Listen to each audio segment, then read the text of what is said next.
Bienvenidos a Capeco Live.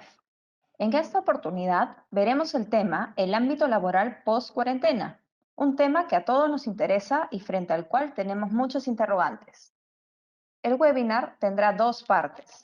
Primero va a ser una parte expositiva, durante la cual, si tienen consultas, pueden anotarlas para la segunda parte, cuando pasaremos a una ronda de preguntas.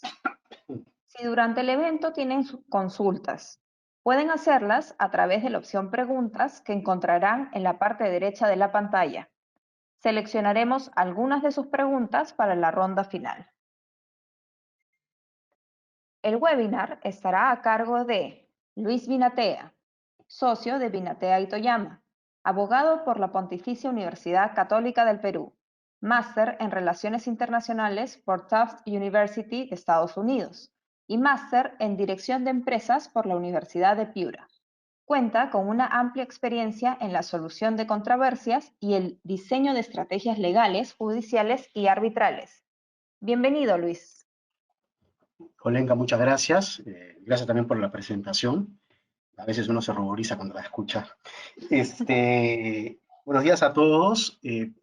Gracias por participar en este webinar y también gracias a Capeco por la amable invitación que me hizo para compartir este rato con ustedes. Soy de los que en las últimas semanas se ha terminado convenciendo de que esta vía de comunicación no solamente permite eso, transmitir cierto tipo de información, sino también estar en contacto con las personas, con muchas personas además, cosa que en los últimos días se ha convertido en una oportunidad como muy preciada.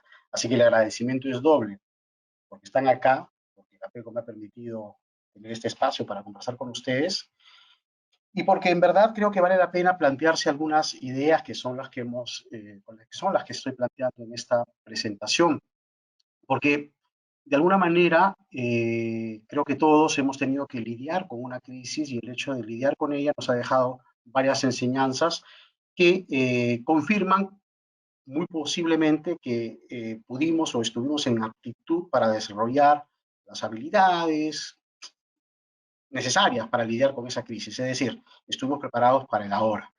La conversación de hoy tiene como propósito pensar un rato en lo que viene, ¿no? El día después del levantamiento de la cuarentena o la eliminación del aislamiento social, como se ha denominado normativa y públicamente. Entonces, esta es una presentación que está pensada más en ello, ¿no? Y para eso, perdón, creo que no puedo, perdón. Para eso he planteado dos grandes puntos de agenda, una reflexión acerca de la nueva normalidad, la anticipación y el liderazgo, es una reflexión más genérica y de tipo directivo, y un segundo grupo de materias que tienen que ver con las medidas que desde una perspectiva laboral creo que se deberían tener en cuenta para esa segunda etapa, ¿no? La de la terminación del aislamiento social.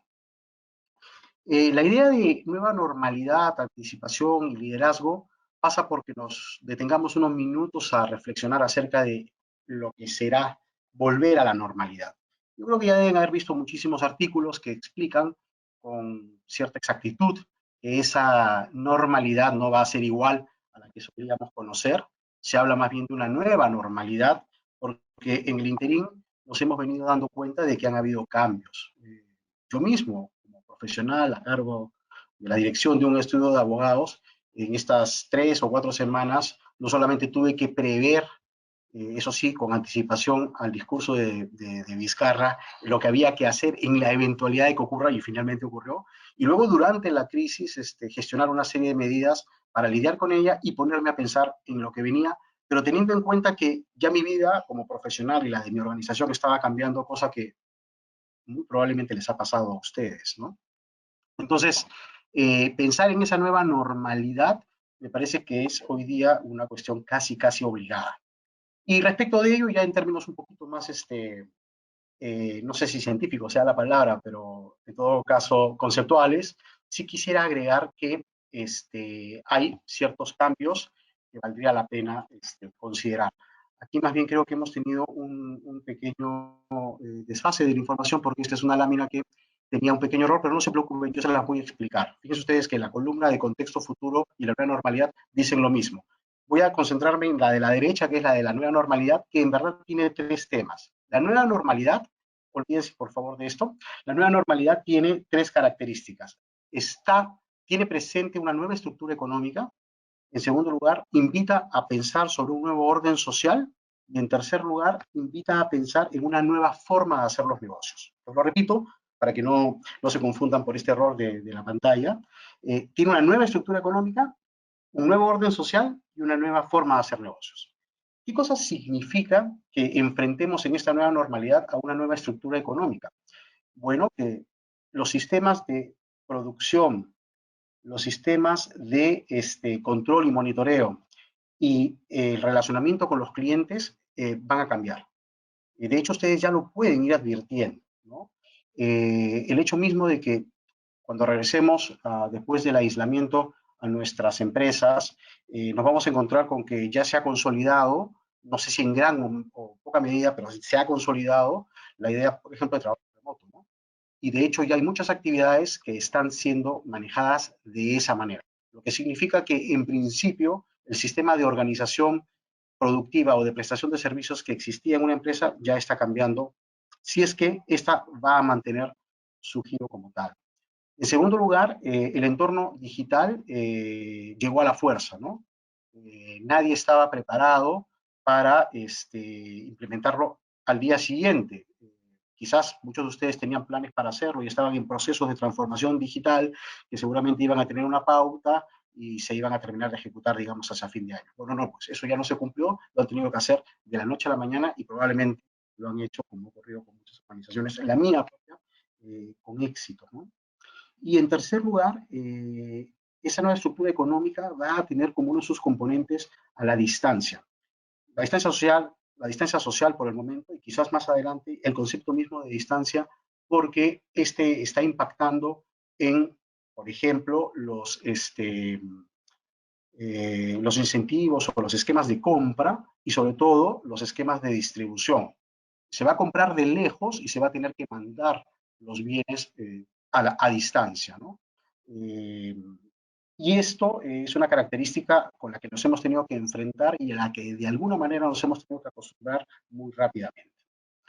La segunda nueva característica de esta normalidad es la existencia de un nuevo orden social en el que yo solamente me concentraré en dos cosas. Hay muchas, pero yo creo que hay dos que son bien importantes. La primera, un Estado, la idea y la constatación, sobre todo, de un relanzamiento del Estado como jugador principal, como protagonista social, ¿no? Basta ver con el presidente todos los días en la televisión y ver la respuesta del Estado y el gobierno mismo de toda la situación para caer en la cuenta de que el Estado que tenemos hoy y nuestra percepción y nuestras expectativas de él son bastante diferentes de las que teníamos hace 3 meses. Y esto es una constante, ¿no? De hecho, hoy por hoy, si uno mira la evaluación que se hace internacionalmente respecto de los países, el análisis parte por verificar qué tipo de medidas tomaron los gobiernos, ¿no? Y se juzga a los estados en función del liderazgo o no, o de las medidas o no, o de la actividad que han desarrollado los presidentes y sus equipos ministeriales en relación a la crisis, ¿no? No es lo mismo hablar de Boris Johnson que hablar de Vizcarra, no es lo mismo hablar del presidente o del primer ministro en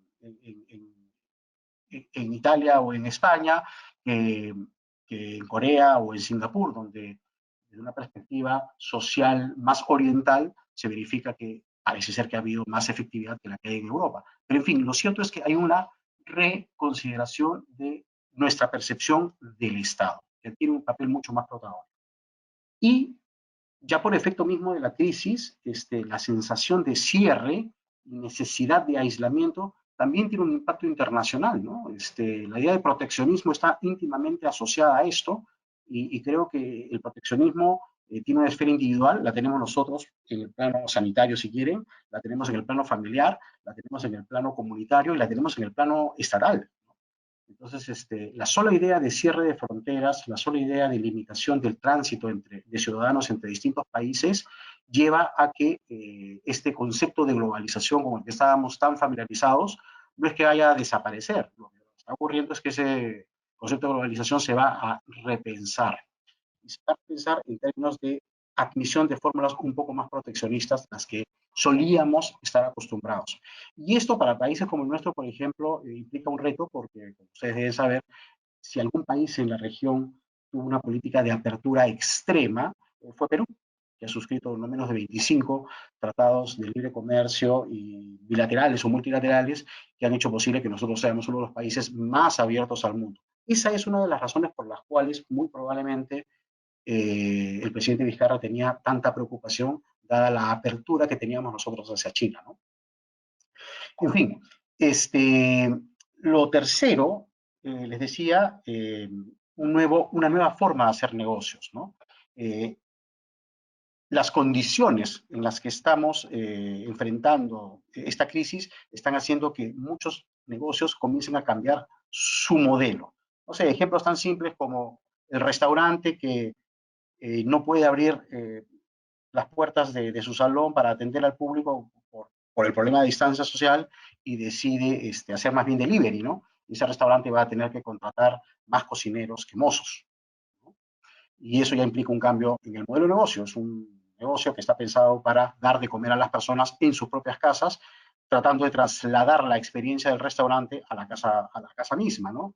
En fin, hablaba también con un dueño de una cadena de gimnasios, decía, mi gran problema es que nadie va a querer ir al gimnasio porque si alguna idea de riesgo, gracias a la congregación, existe, es justamente la de transpirar al lado de otra persona, ¿no? Entonces es evidente que este negocio, tal y como está concebido, invitar a todos para que concurran a un salón en donde se pueden hacer ejercicios libremente y entre muchas personas, mute por uno en donde las personas seguramente prefieren hacer los ejercicios en su casa, ¿no? Y cómo puedo yo llevar la experiencia del gimnasio a la casa, ese es el reto que tiene ese negocio, que es en este caso una cadena de gimnasios. Pero lo que les quiero hacer notar es que la normalidad no va a ser tan normal. Es una normalidad que tiene estas características y que ya vamos enfrentando.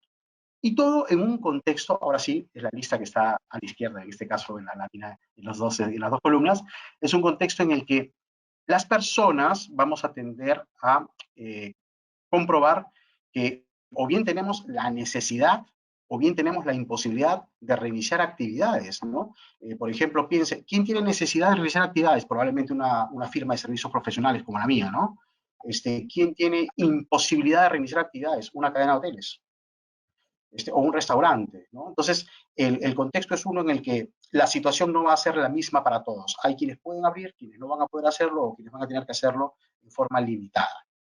Lo segundo de ese contexto es que hay una necesidad de congregarse. Todos quisiéramos estar con muchas personas, pero nos morimos de miedo de que ocurra así. Y eso nos lleva a tener que tomar medidas más bien de retiro, ¿no? Que quedamos, decidimos no salir y evitar congregarnos públicamente. Eso en el plano de los negocios significa, por ejemplo, no voy al gimnasio, ¿no? Y eso afecta a la cadena de gimnasios o al restaurante. Y en el plano público, pues no sé, no voy al Poder Judicial, ¿no? O no voy al ministerio a hacer este trámite, porque tengo miedo, no solamente por lo que pasa en el medio ambiente, sino porque no estoy seguro de que en esa institución o en ese negocio se han tomado las medidas para que esto no me genere ningún impacto negativo, ¿no? En tercer lugar, la conciencia de que el mundo se ha digitalizado a la fuerza y que por lo tanto tenemos una alternativa. Ayer dicté clases a mis alumnos en la universidad, luego de 30 años haciéndolo presencialmente por Zoom, y fue una experiencia diferente, ¿no? Y lo mismo va a pasar con cualquiera de ustedes que seguramente para encontrarse con los amigos ha utilizado plataformas como WebParty o Zoom misma, ¿no? Para alternar con ellos y comunicarse con las personas que aprecian, ¿no? Y lo último, ¿no? Que todo esto, ya como contexto, ocurre en un mundo en el que todavía no existe la vacuna, ¿no? Y el hecho de que esto sea una realidad nos lleva a que miremos esto con mucho cuidado. O sea, la normalidad no va a ser tan normal como solía ser, ¿no? Entonces, creo que frente a esa idea de incertidumbre, lo que se necesita es liderazgo, ¿no? Y yo creo que el liderazgo tiene dos grandes componentes, la habilidad y la inteligencia, ¿no? Un gestor, un líder tiene que utilizar destrezas y habilidades para gestionar problemas, pero también tiene que utilizar la inteligencia y la proyección para prever situaciones. Y la mezcla de ambas es la que puede traducirse en un liderazgo que tiene formas de manifestación, como ustedes saben, que son diversas, ¿no? El ejemplo, características sobre las cuales no voy a abundar, pero sí me parece bien importante que hagamos énfasis en estas dos ideas, ¿no? La de la habilidad y la inteligencia. Ustedes me podrían decir, bueno, son lo mismo, ¿no? Se parecen mucho. Sí, se parecen mucho, pero no son lo mismo. Hay un periodista argentino, Aldo Camarota, que tenía una frase muy bonita, ¿no? Y que probablemente me llevó a hacer esta distinción aquí, que es la definición de hábil, ¿no? Porque le preguntaron, ¿y qué es una persona hábil si es que no es inteligente? Y él dijo, hábil es una persona que tiene una facilidad asombrosa para salir de situaciones en las que un inteligente nunca hubiera caído. Entonces, no nos podemos quedar solamente con la habilidad. Tenemos que hacer un despliegue de inteligencia y para eso lo que hay que hacer es detenerse y pensar, ¿no? La habilidad se requiere cuando tenemos el problema y necesitamos solucionar las cosas. Eso lo podríamos sintetizar en la expresión, hay que ejecutar las cosas sobre la marcha, ¿no? Y muchos de ustedes lo han hecho. Pero hay que pararse un minuto en medio de la guerra, en medio de la batalla, eh, ubicarse en un punto alto, mirar todo el entorno y ver qué cosas se hacen. Y para eso se requiere comprender que estamos en medio de una crisis y que ella también ofrece dificultades, pero también oportunidades, ¿no? Y eso supone que haya que adaptar los recursos que hay a la mano para plantearse un plan para lo que viene después. Esta presentación trata de eso, ¿no? ¿Qué cosa es lo que viene después? De manera que es bien importante que se piense acerca de ello. Y la primera medida que seguramente se va a tomar es, bueno, mi comité de crisis, el que armé, lo voy a tener que mantener. Sí, la respuesta es sí, claro que lo tienes que mantener. Perdón, claro que lo tienes que mantener, pero en ese comité de crisis se van a tener que tomar en cuenta varias cosas, las que se han experimentado en la empresa y sobre las cuales no voy a abundar porque ustedes las conocen mejor que nadie, porque les han ocurrido, ¿no? Pero sí creo que hay que tener la amplitud suficiente como para pensar en circunstancias, hechos o eventos que nos están rodeando o que están presentes y que van a terminar influenciando en lo que hagamos.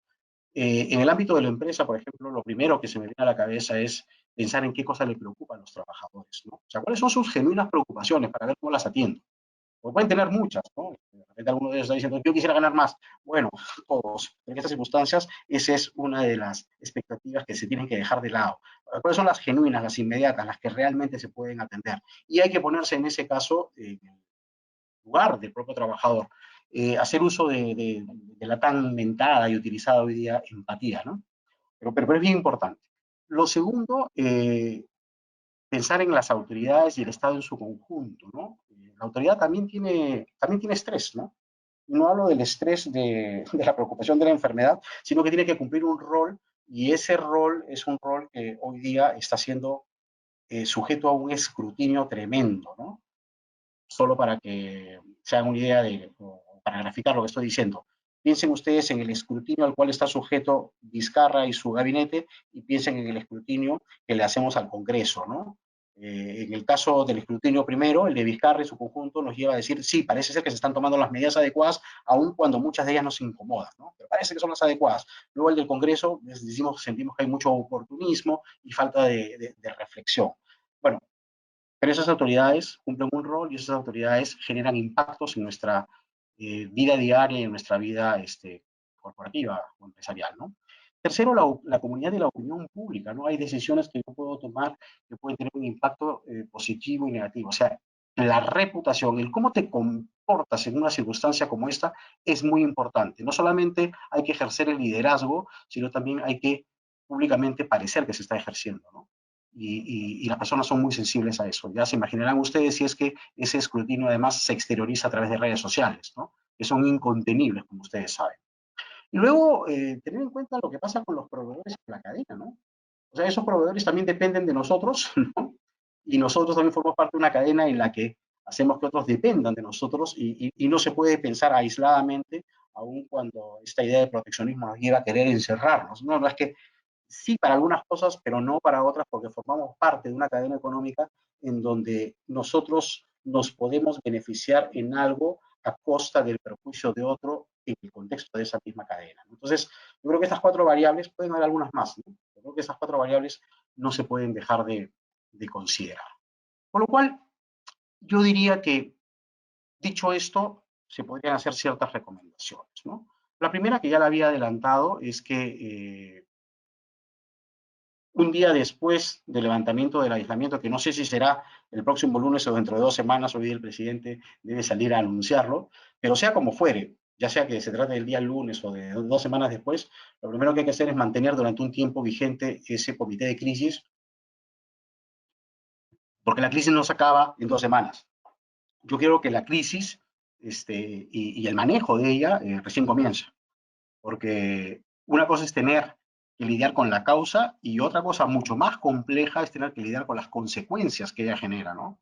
Y para eso se necesita un comité que haya vivido la crisis y que tenga la capacidad para proyectarse y ver qué variables hay que considerar para lidiar con ella. Ya imagino que ustedes en sus empresas, en las áreas financieras, ya están diciendo, la primera que hay que considerar es los problemas de liquidez, los ingresos van a disminuir y hay que reducir los gastos. Bueno, sí, ciertamente. Pero también habrán otras vinculadas con las operaciones, otras vinculadas con las personas, otras vinculadas con las cuestiones sanitarias, ¿no? Pero en fin, todo eso hay que tenerlo en cuenta, hay que reflexionar mucho, ¿no? Es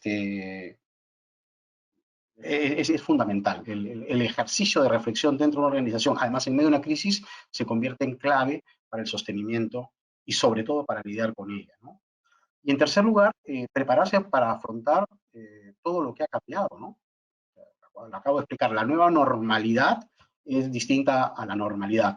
Y como eso ha implicado un cambio, va a haber que afrontarlo. Y yo creo que hay que hacerlo en esas tres dimensiones, ¿no? Cómo cambió la economía, el sistema económico, perdón, cómo ha cambiado la sociedad y el Estado, y cómo ha cambiado nuestro negocio, ¿no? ¿Qué impactos ha tenido esta crisis en el negocio? Y eso nos debe dar una idea de cuál es el norte y cuál es el liderazgo que se requiere ejercer para ello. Eh, Esto que se puede plantear a modo de introducción me parece que lo es efectivamente una introducción, pero además es una receta que no falla porque se puede aplicar en el ámbito que ustedes quieran, ¿no? Si ustedes me dicen, oye, ¿qué medidas habría que tomar? ¿Cuál es el día después en el ámbito fiscal? Bueno, seguramente una serie de medidas desde el punto de vista normativo y contributivo, pero que tienen que venir precedidas por el análisis que les acabo de comentar. Lo mismo en el ámbito laboral, lo mismo en el ámbito ambiental, en el ámbito operativo, en fin. Entonces, la idea de presentarla con anterioridad fue hacerles ver que incluso los abogados laboralistas estamos forzados a tener que hacer este tipo de reflexiones y ser, esta palabra no me gusta mucho, pero está como de moda, ¿no? Y ser lo más holísticos posibles, ¿no? Así que ahora sí, entro un poco ya a la materia, ¿no? Que es la del día después del ámbito laboral. Aquí, quizás, si quieren ustedes, lo pueden ver como una cuestión de metodología. Me parece que sí, debería ser, no es una mala idea verlo de esa forma, porque para lidiar con problemas complejos se necesitan métodos, determinar la magnitud del problema y si es muy grande, pues tratarlo metodológicamente y por partes, ¿no? Entonces, hay que pensar en ciertas cosas y luego ponerse manos a la obra. En el mundo de las relaciones laborales hay que tener en cuenta hoy, cuatro cosas, ¿no? Primero, que existe un marco regulatorio que puede ser más o menos flexible, ¿no?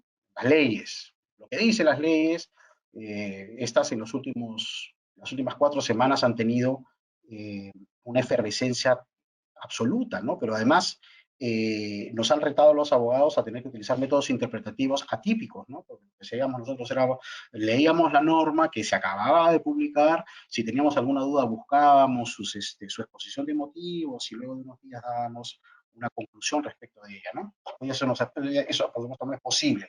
Las leyes las interpretamos antes de que se emitan, porque sabemos que el presidente las va a emitir, porque lo anunció en la reunión del mediodía, en su discurso del mediodía, y en la tarde ya sabemos que sale y terminamos de perfeccionar, y al final del día ya tenemos que tener una visión más completa posible de ella, y sobre todo medir su impacto respecto de la legislación que existía antes, ¿no? Entonces tenemos una especie de actitud o necesidad interpretativa de tipo dinámico, lindante, como decía yo en un post hace algunos días, con la adivinación, ¿no? Bueno, es la circunstancia, es la crisis, ¿no? Luego, la interpretación de jueces e inspectores, que también viene nutrida por esto, ¿no? No se olviden que el juez también ha tenido aislamiento y que el juez también ha estado expuesto a los mismos problemas y riesgos que nosotros. Entonces, es previsible que su lectura de las cosas sea una lectura muy influenciada por las circunstancias. Entonces, no pretendamos que el juez se abstraiga de esto y diga, no, no, no, desde el punto de vista jurídico yo estoy ajeno a toda esta problemática y por lo tanto opino así o así. Eso no va a ocurrir. El juez va a ser un personaje tan influenciado o incluso más que cualquiera de nosotros mismos. Tercero, la reputación, ¿no? Ya lo habíamos mencionado, los temas reputacionales son fundamentales aquí, ¿no? Aquí es donde se ve el escrutinio respecto del liderazgo o el modelo de gestión usado por una empresa. Y en cuarto lugar, también la reputación de trabajadores y sindicatos, que también juegan su papel, ahora lo vamos a ver, ¿no? Pero me parece que son asuntos que hay que tener en cuenta porque son los que inciden en las relaciones laborales. No solo la ley, sino también cómo la interpretan autoridades judiciales y administrativas, nuestra reputación y la de los otros actores laborales, que en este caso son los trabajadores y los sindicatos. ¿Cuál es el problema que estamos enfrentando hoy y que no teníamos antes? Es un problema que ha sido motivado por normas que han establecido un estado de emergencia. Y en ese estado de emergencia se han establecido dos cosas en particular. La primera, bueno, varias, pero digamos para el mundo laboral. La primera, una limitación para que cierto tipo de empresas, en función de su actividad, trabajen o no, continúen prestando servicios o produciendo bienes o no. Y en segundo lugar, una limitación general que aplica a mucha gente, no a todos, que establece una limitación para movilizarse. O sea, hay empresas que no pueden trabajar y hay trabajadores que no pueden ir a su trabajo. Es decir, hay una situación llamada crisis sanitaria que hace que el Estado dicte dos leyes, dos conjuntos de normas. Uno que prohíbe realizar actividad económica y otra que prohíbe movilizarse. Y en el medio de estas dos prohibiciones, un conjunto de normas que autorizan a que excepcionalmente se realicen actividades esenciales, productivas y de prestación de servicios, o que algunas personas que trabajan en esas actividades puedan trabajar. Y por parte del Estado, un conjunto de actividades esenciales, normalmente de servicio público, que también se tienen que llevar a cabo para que todo lo demás funcione.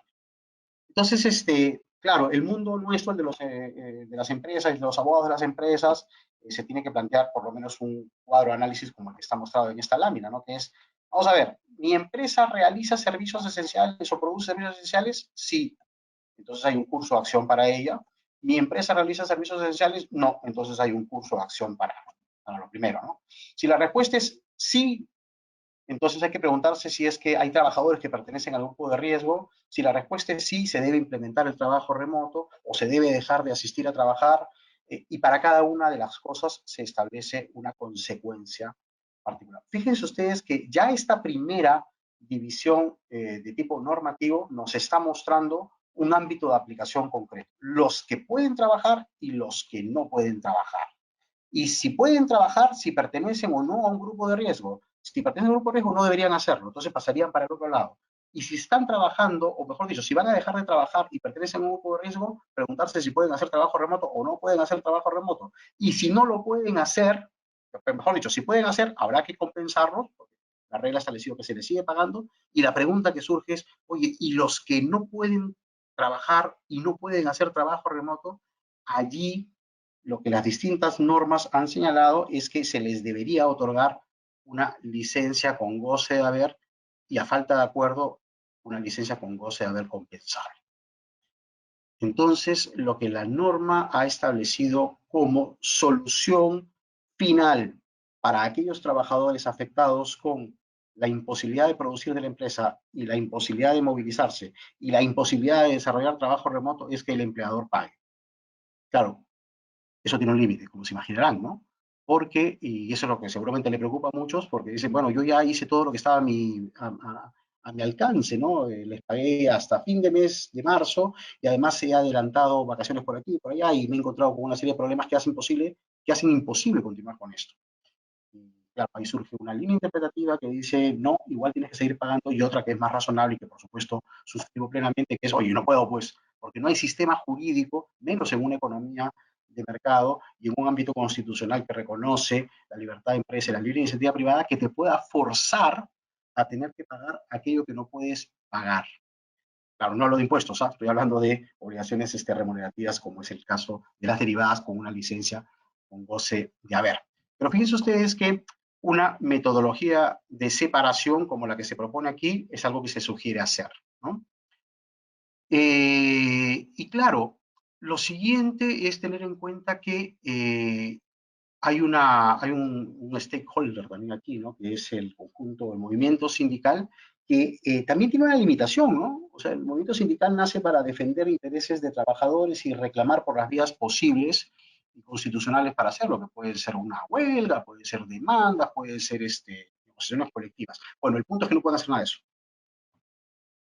Entonces, todos estamos maniatados, o sea, todos se mojan, ¿no? El sindicato también, porque solamente puede utilizar redes sociales y plantear, además, condicionados por la situación, sus expectativas a propósito de un problema como el de la crisis, ¿no? Un problema más bien de tipo sanitario. Entonces, si ustedes miran todas los pronunciamientos o las noticias del movimiento sindical, todas han estado en un primer momento muy concentradas en una preocupación por la propagación del virus y cómo puede afectar esto a los trabajadores sus representados, ¿no? Y en última instancia, ¿qué impacto económico puede tener esto para aquellas personas que están en esos grupos en los que no pueden trabajar ni remotamente ni la actividad se puede desarrollar? ¿Qué tipo de protección pueden tener? Y básicamente se manifiestan a través de redes sociales o a través de comunicados. Pero más allá de eso, tampoco han podido hacer por las circunstancias que todos conocemos, ¿no? Entonces, con esos antecedentes uno puede entrar a mirar ya con un análisis un poquito más aterrizado en relación a su organización, qué efectos tiene el COVID-19, ¿no? Eh, o qué consecuencias puede traer. Y ahí, en esta relación, planteo por lo menos algunas de las ideas que inmediatamente saltan a la vista, ¿no? Vienen a la cabeza. En la primera, pensar en una reducción del headcount, congelamiento de contrataciones, ¿no? Decisiones de no aumentar remuneraciones, menos aún pensar en bonificaciones, recorte de proveedores, pensar en un trabajo remoto permanente, desde un punto de vista inmobiliario, olvidarse de los costos fijos asociados al inmueble y pensar más bien en coworkings y más bien pensar en capacitaciones y consultorías, que claro, van a tener que ser muy reducidas, pero que van a estar enfocadas en cosas que nosotros ni siquiera habíamos pensado, ¿no? No quiero decir con esto de que no hayan empresas que no se preocupen por la seguridad y salud en el trabajo, pero creo que nadie tenía en la cabeza pensar en medidas profilácticas o sanitarias como las que hemos tenido que implementar. A mí no me gusta mucho hablar de mí, pero en todo caso les cuento que he tenido hoy mismo, ¿no? Una reunión acerca de las cosas que hay que hacer para el día después en mi estudio y varios de los asuntos que han pasado y que se han evaluado tienen que ver con esto, ¿no? Trabajos remotos permanentes, capacitaciones de tipo médico, porque claro, no estamos familiarizados con, estas, con este tipo de situaciones, ¿no? Y tenemos que conocerlas un poco más y además más allá de lo que ya conocemos, ¿no? Porque además estamos en medio de un vendaval de informaciones, opiniones, recomendaciones médicas, decía hasta Chibolín, pues no ha salido a hacer recomendaciones y por supuesto todas son equivocadas. Pero creo que ese ejercicio es fundamental y lo que tiene que venir es un poco de orden, ¿no? O sea, ya cómo lo organizamos.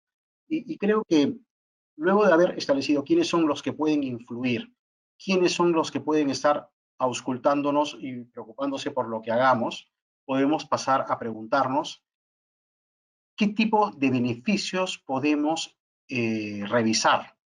Y para eso en el mundo laboral es fundamental revisar la fuente, el origen del beneficio, porque en la medida que la regulación laboral es muy rígida, muchas, no muchas, el 98% de las normas son indisponibles, lo que significa que tenemos limitaciones para mover. Eso no quiere decir que no podamos hacerlo, ¿eh? Claro que se puede hacer, pero hay que hacerlo con cuidado y respetando ciertos principios o condiciones básicas, ¿no?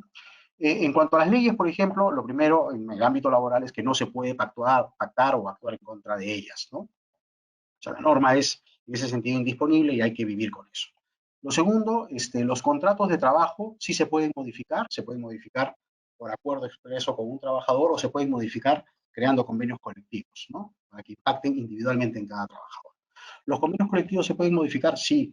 De hecho, yo ya tengo hoy día consultas de empresas que tienen que cumplir obligaciones la semana que viene en su convenio colectivo y simplemente se encuentran con el inconveniente de que no pueden cumplirlas y más bien quieren renegociarlas. Entonces, los convenios colectivos se pueden modificar a través de otros convenios colectivos.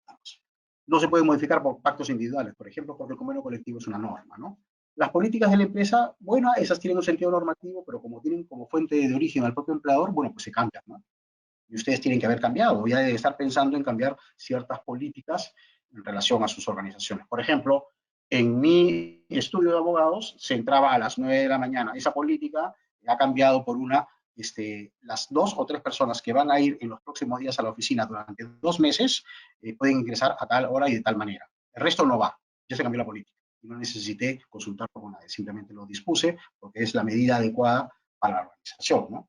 La costumbre, que es una fuente normativa particular en el mundo del derecho al trabajo, se puede modificar con un acuerdo individual o mediante un convenio colectivo. También se puede modificar con otra costumbre, pero esa toma tanto tiempo como volver a construirla que se tiene que optar más bien por estas dos formas que les acabo de montar, ¿no? Comentar, perdón, la del convenio individual y la del convenio colectivo. Entonces, dicho esto y viendo más o menos cuál es el marco de actuación que nos dejan las fuentes o los orígenes de los derechos laborales, creo que uno podría pasar a preguntarse por cada una de las acciones que es posible implementar en este contexto, ¿no? La primera pregunta es, ¿puedo reducir sueldos? Sí, sí se puede. Los sueldos normalmente están establecidos unilateralmente o bilateralmente y por lo tanto se pueden modificar, siempre con acuerdo de partes y nunca por menos de la remuneración mínima vital. La remuneración mínima vital es una norma de derecho necesario absoluto y no se puede pactar por debajo de ella. Yo creo que lo sabemos todos, pero vale la pena recordarlo. Lo segundo, ¿se pueden reducir las horas? Sí, claro que se pueden reducir las horas. Pero si ellas implicaran una reducción de la remuneración, también hay que pactar. Yo puedo establecer que en lugar de 48 horas se trabajen 24, sí. Si no hay remuneración de salarios, no pasa nada, se puede hacer unilateralmente. Pero si esto implicara una reducción salarial, hay que establecer un acuerdo. Limitar o eliminar las horas extras durante los próximos 6 meses, sí, porque eso es voluntario, ¿no? O sea, yo propongo, la gente acepta y si acepta, las hace, ¿no? Yo no puedo imponer horas extras. En un contexto como este, basta con que se eliminen y seguramente en muchos casos se ha eliminado. Si quieren imaginarse aterrizadamente un caso de esta naturaleza, pues me imagino que en las recepciones y porterías de los edificios en los que muchos de ustedes viven, ¿no? El personal de vigilancia, si se ha quedado, que son muy pocos, no está haciendo horas extras, ¿no? No hay cómo, ¿no? Cambio de horarios, sí, sí se puede hacer.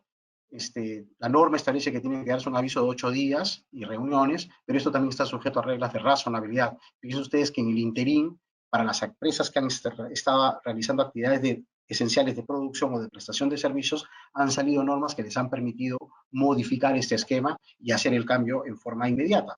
El hecho de que, por ejemplo, se haya impuesto un toque de queda ha determinado que empresas que trabajaban en 3 turnos tengan que pasar a trabajar en 2 turnos y plantearse además preguntas a propósito del transporte de esas personas. Entonces, hay situaciones excepcionales que han variado justamente por la situación, pero lo concreto es que el cambio de horarios sí procede y se puede hacer. Reducción de días, sí, se puede reducir el número de días de la jornada. Si esto implica reducción de salario, también se tiene que hacer por acuerdo, ¿no? Rebaja de condiciones y beneficios, depende de la fuente de cada beneficio, ¿no? Si estos provienen de un convenio colectivo, se va a tener que realizar el convenio colectivo. Si estos provienen de un convenio individual o han sido establecidos individualmente, se pueden introducir cambios y en principio deberían ser por acuerdo, salvo que estos, dadas las circunstancias, se puedan implementar sin ningún inconveniente. Por ejemplo, transporte, ¿no? Nadie se está transportando, entonces has eliminado el beneficio porque nadie tiene esa necesidad. Suspensión de labores. Aquí está probablemente el tema que le debe preocupar a más de uno en este webinar, ¿no? Y esto tiene que ver con la confrontación de dos posiciones interpretativas, la del ministerio y la de muchos otros profesionales, entre los que me incluyo, ¿no? El Ministerio lo que ha sugerido es que el artículo 26.2 del Decreto Supremo, del Decreto de Urgencia 029, establece que en un periodo como el presente, y hasta que no se modifique ello, solamente se puede otorgar licencias con goce de haber a aquellos trabajadores que no pueden hacer trabajo remoto y que no están prestando servicios. Bueno, ¿y qué pasa si ya no la puedo pagar? ¿O qué pasa si ya no tengo con qué compensar? Allí la empresa tiene que soportar las consecuencias económicas de la imposición normativa. Mi opinión es que no. O sea, una lectura tan simple como decir, mira, el artículo 29 no me deja opción, no es una lectura que se puede implementar en un sistema jurídico como el nuestro. El artículo 26.2 de esta norma de emergencia no ha dejado, en mi opinión, en suspenso el artículo 15 de la Ley de Productividad y Competitividad Laboral. Y no puede dejarlo en suspenso porque en su aplicación, si fuera que lo hubiera dejado en suspenso, nos tendríamos que enfrentar a la pregunta que acabo de hacer. ¿Y qué pasa si yo ya no puedo seguir pagando?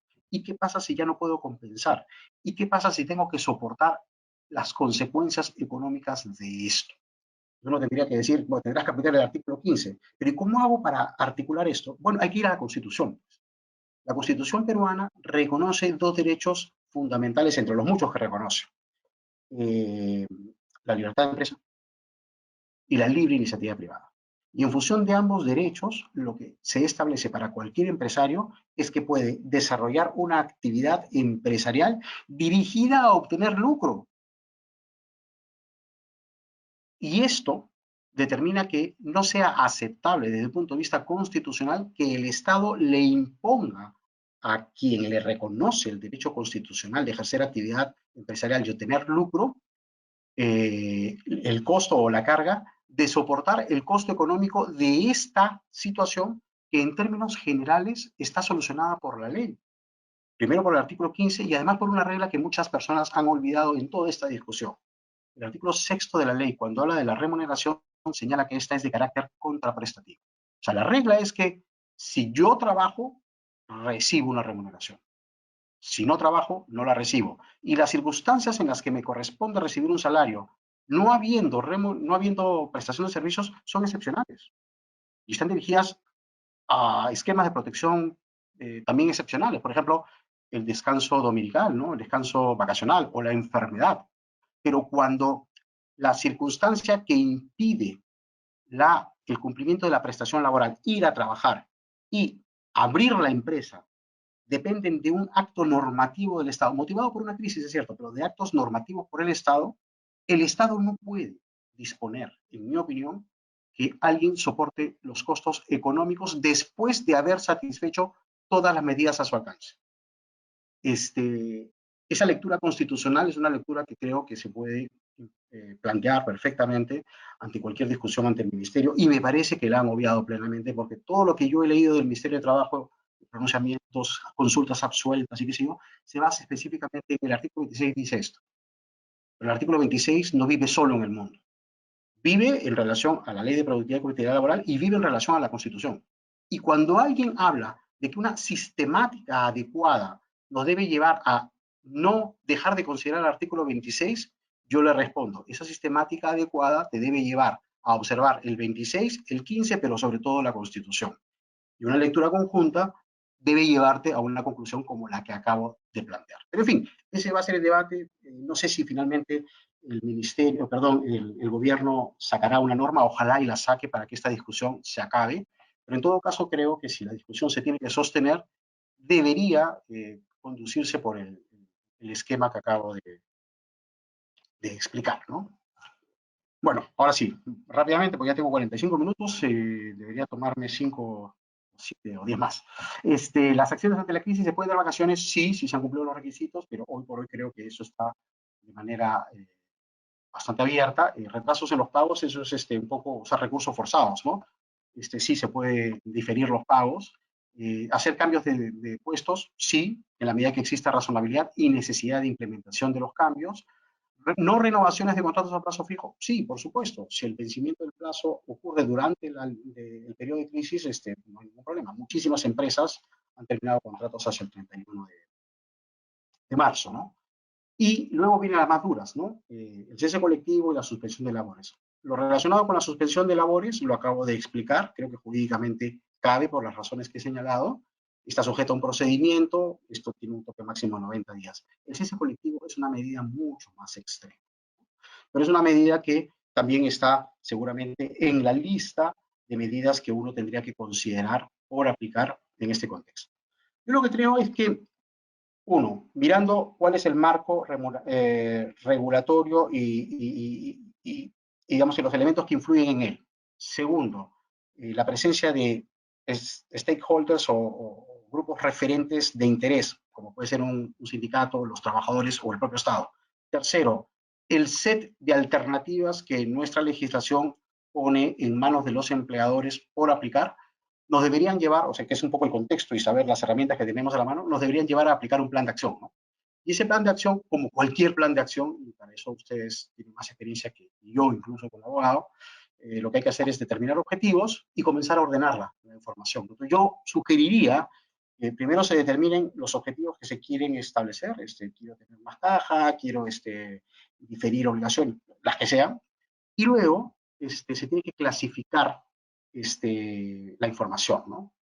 Sugerencias, tipo de empresa. No es lo mismo una empresa de servicios esenciales que una empresa de construcción civil.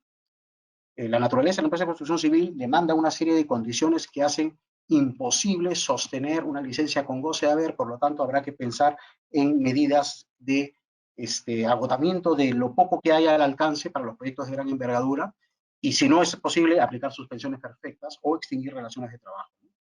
Piensen ustedes en el sector turístico, está cerrado también. Entonces, la clasificación de la empresa es muy importante para saber qué tipo de posibilidades de continuación de actividades tiene. Una vez que se hace eso, hay que determinar cuáles son las actividades del personal y los regímenes a los cuales están sujetos.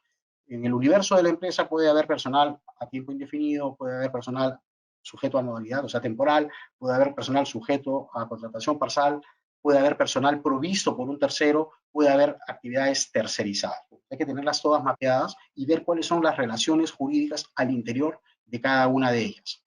Y luego, una vez establecida esa pauta, lo que se tiene que hacer es determinar cuáles son los derechos que le corresponden a todos y cuáles son los títulos de origen de esos derechos. Negociación colectiva, políticas internas, actos individuales, y en función de cada una de esas respuestas, ir viendo cuáles son las medidas que se pueden aplicar.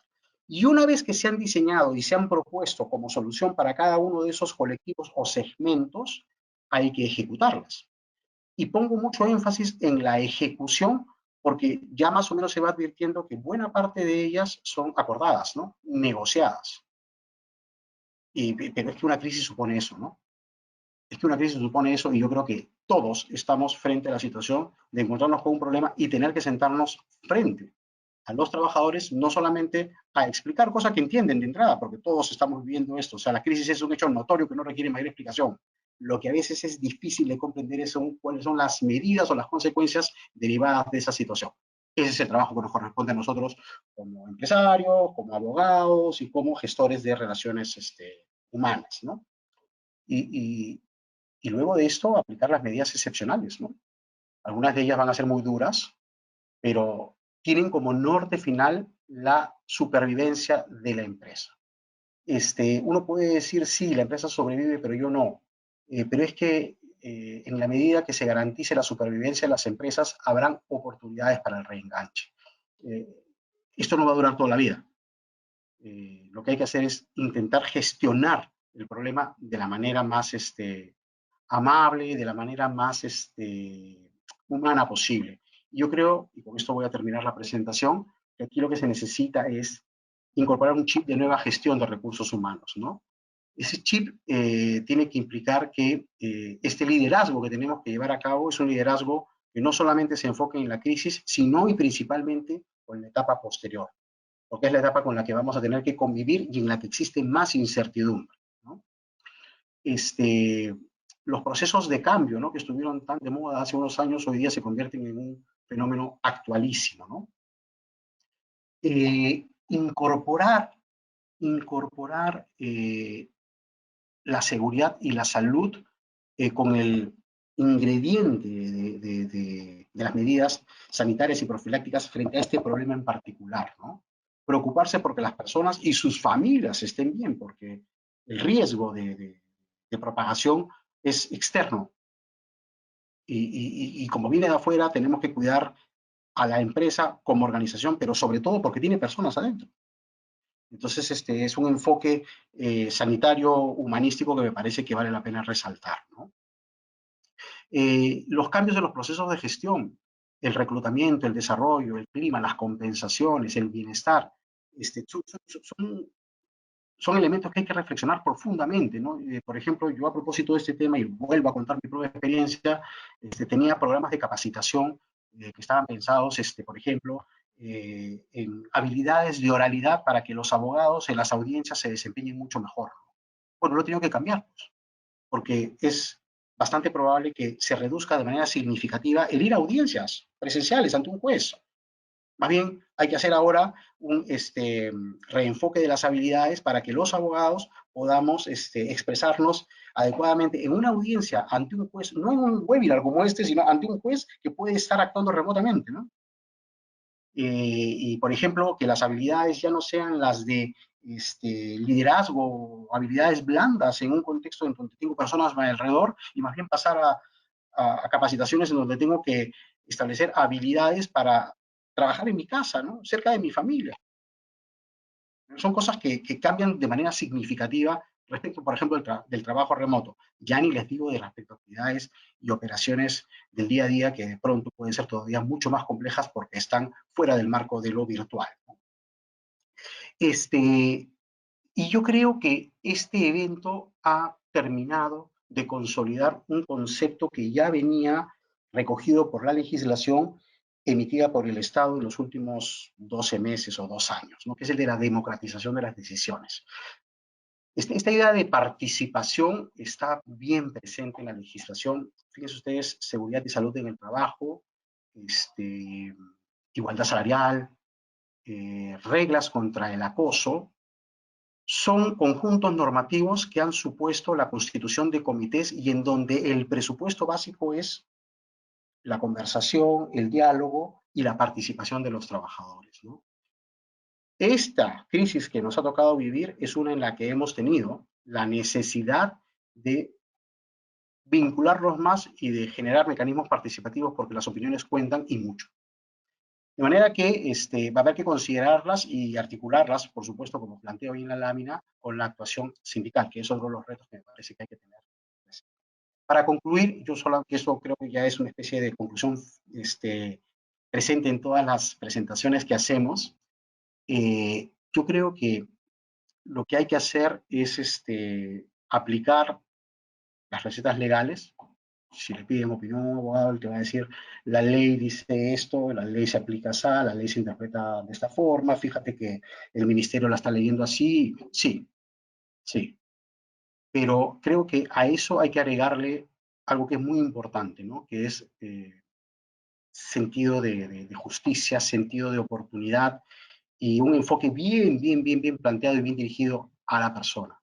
Me parece que los tiempos están reclamando cosas como estas y yo mm, se las recomiendo. Se las recomiendo porque me parece que en el medio de este manejo de crisis nos vamos a encontrar con muchos más elementos humanos, personales y vivenciales, jurídicos que están asociados a reglas que pueden cambiar y que no necesariamente los tienen en cuenta. Yo creo que todo el propio sistema jurídico apuesta porque quienes apliquen y gestionen sean personas que utilicen estos principios para gobernar sus organizaciones y definir de alguna manera la vida de las personas. Muchas gracias por su atención. Queda poco tiempo, pero en todo caso quedo abierto a las preguntas que quieran formular. Muchísimas gracias.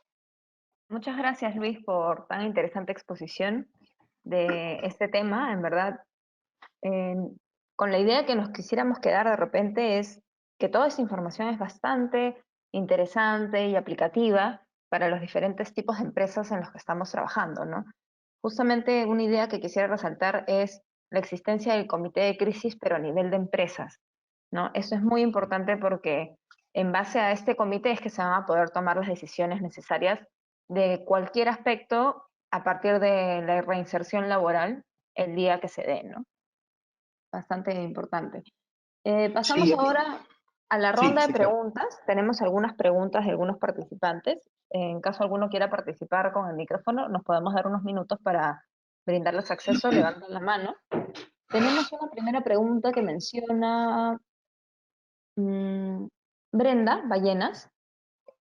Dice que ha leído que en el caso que se recuperen las horas, por ejemplo, si uno tiene jornada laboral de lunes a viernes y recupera las horas el sábado, las horas recuperadas el sábado se contabilizan como doble. Es decir, si recupera 8 horas el día sábado, siendo el día de descanso, ¿será computado como 16? No, no, eso no es así. Ajá. El trabajo en día feriado se compensa doble porque es extraordinario, no porque sea feriado, particularmente cuando hay un mecanismo o ha habido una reducción del número de horas. La jornada en nuestro país es una jornada de 8 horas diarias o 48 a la semana, ¿no? Entonces, si hay un mecanismo de compensación, no tiene por qué considerar un pago doble, salvo que efectivamente lo haya, ¿no? Sí, perfecto. Tenemos una pregunta o podría verse también como un comentario. Se ha hablado bastante durante la exposición del punto de vista de la empresa, ¿no? Resaltando de las decisiones que tienen que tomar las empresas en relación a los trabajadores o a las jornadas laborales que se van a tener. Pero también es necesario tener en cuenta la imagen o al trabajador en sí, ¿no?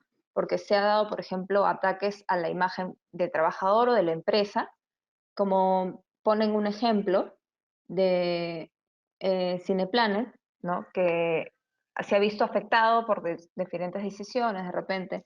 Entonces, ¿cómo se podría abordar este tema, dicen? ¿No? ¿Cómo se Ese es, podría abordar la imagen de la empresa en relación a estas decisiones que se han tomado? sí, al inicio de la presentación puse una lámina, si me permite, en donde no al inicio, sino a la mitad de la presentación, en la que puse esto, ¿no? Que es hay que tener en cuenta no solamente la ley, la interpretación que podría tener una autoridad o un juez, sino la reputación de trabajadores y de los empleadores, y encontrar un equilibrio en función de eso, ¿no? Entonces, uno podría decir, mira, la interpretación de la ley dice que esto es A puro, ¿no? Pero los jueces están diciendo que es A y un poquito marrón, ¿no? O sea que hasta ahí puede decir, pero puede resultar que esa interpretación a lo mejor termina afectando a los trabajadores que pueden reaccionar en redes sociales y terminar afectando la reputación de la empresa. Aquí lo que hay no es un problema de aplicación de las normas, sino un problema de gestión teniendo en cuenta la norma, la interpretación y las expectativas que puede tener la ciudadanía o los trabajadores en relación a la actuación de la propia empresa.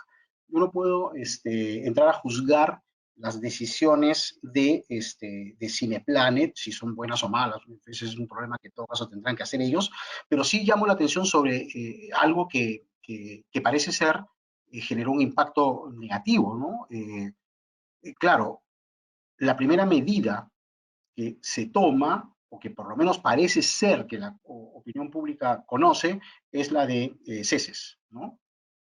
A lo mejor Cineplanet implementó una serie de medidas previas y no tuvo más alternativa que hacer esto, pero creo que desde el punto de vista comunicacional, lo que la empresa debería implementar son un plan de comunicación que haga posible explicar esto, ¿no?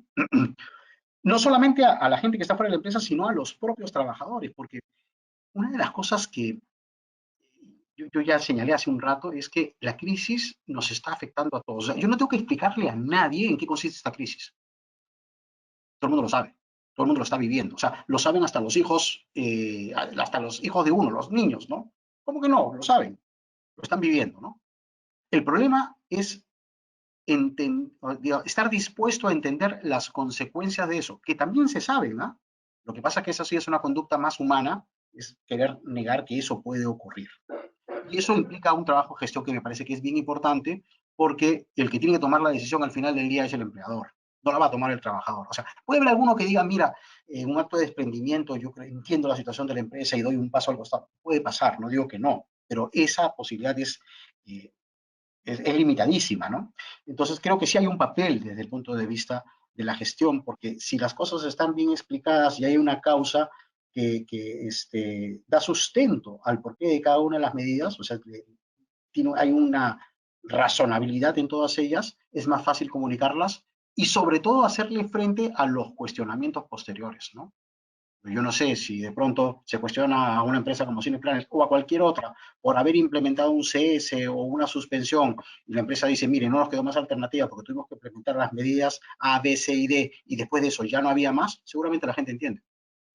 Pero hay que explicarlo, ¿no? Claro. Pasamos a hacer una pregunta como para poder ir cerrando la ronda de preguntas. Jorge Uh Luis -huh. Rosas, te vamos a brindar acceso al micrófono, a ver si puedes hacer tu pregunta. Bueno, Jorge Luis, te ¿Qué escucho. tal? Buenos días, Juan Buenos Carlos. días. ¿Qué tal? Muchas gracias, muy interesante todo lo que has hablado. Quería pensar un poco la pregunta inicial sobre los sobretiempos. En el caso de mi empresa, una empresa de tasaciones, pensamos que vamos a hacer una empresa rebote, ¿ok? En la cual, lógicamente, la gente va a necesitar dinero, va a haber leasing, va a haber una serie de cosas. Nosotros nuestro horario normal es de lunes a viernes, digamos, 40 horas básicamente, ¿ok? Los sábados no trabajamos. En este caso, si trabajaríamos los sábados, por ejemplo, a mediodía, lo que implique, porque seguro, ojalá, y veamos ver si hay una recarga laboral, digamos, por informes y todo esto. Esas horas de trabajo de sábado, ¿se consideran sobretiempos o entran entre las 48 horas o entrarían entre las No, 48 horas? no, vamos a ver. No, yo creo que se consideran sobre el tiempo y te voy a explicar por qué y luego qué medida puedes tomar. Es sobre tiempo porque, si bien es cierto, la ley establece que la jornada es de 8 horas diarias o 48 semanales, eso no impide que una empresa tenga una jornada menor. La tuya parece que tiene 40. Bien porque tú lo hayas establecido así, es decir, cartelones diciendo que en esta empresa se trabaja 40 horas, o porque en la práctica tengan las 40 horas. No interesa, si es de una forma o la otra, son 40 y tu jornada, por lo tanto, es una jornada menor a la legal. Cualquier hora que se trabaje por encima de esas 40 es una hora extraordinaria. Esa es la primera conclusión. ¿Y la tengo que pagar extraordinariamente? Sí, pues porque es extraordinario, ¿no? ¿Cómo puedes hacer para que eso se modifique? Vas a tener que suscribir un acuerdo con los trabajadores. Porque cualquier modificación de la jornada tiene que hacerse bilateralmente. Tú puedes seguir reduciéndola en la medida que no reduzcan la remuneración, pero si se redujera la remuneración, vas a tener que acordar. Entonces, tanto los incrementos de la jornada semanal como las modificaciones que remunerativamente tengas como consecuencia de cualquier modificación de la jornada suponen en ambos casos acuerdos. Entonces, ¿lo puedes hacer? Sí, pero vas a tener que sentarte a modificar bilateralmente esas reglas, ¿no? Ok, Luis, ahora está más claro. Me imaginaba que era algo así, pero necesitaba alguien que tuviera... Eso es como en el ejemplo que daba anterior, no todos sabemos cuál es la realidad y cuáles son las consecuencias, pero que necesitamos que nos las digan para terminar de creárnoslas, ¿no? Sí, no, está muy claro, está muy claro Sí, sí, bueno, gracias por tu pregunta. no, Gracias por tu gracias. pregunta. Bueno, creo que nos podemos quedar con esta última frase, ¿no? Todos sabemos lo que está pasando y todos lo sabemos o lo estamos viviendo, pero tenemos que aceptarlo y, bueno, tomar decisiones y seguir para adelante. Creo que con estas preguntas estamos dando por finalizado. Sabemos que hay muchas preguntas, pero ya estamos con el tiempo sobre la hora. Entonces, te agradecemos nuevamente, Luis, por tan interesante exposición. Gracias a todos por participar en este Capeco Live. Para los que estuvieron conectados desde un inicio o para los que se unieron unos minutos después, les vamos a enviar a sus correos electrónicos con los que se han inscrito a este evento el material del evento y el video, la grabación para que lo puedan volver a ver para poder tener fresca toda la información y una breve encuesta para que puedan aportar a los futuros eventos. No sé si tienes Okay. algún comentario final que compartir, Luis, como para poder dar por finalizado el evento. Tres comentarios. Primero, gracias por tu amabilidad y la presentación y la conclusión. Segundo,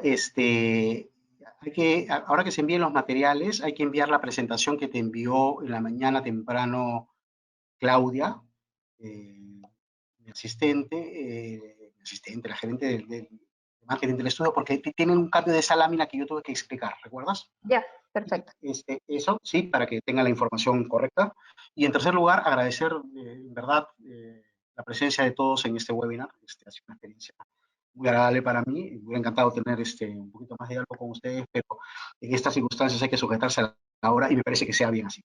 Que tengan un buen día, que tengan una buena semana, un buen fin de semana que va a ser un poco largo y que lo aprovechen en medio de todo con sus familias.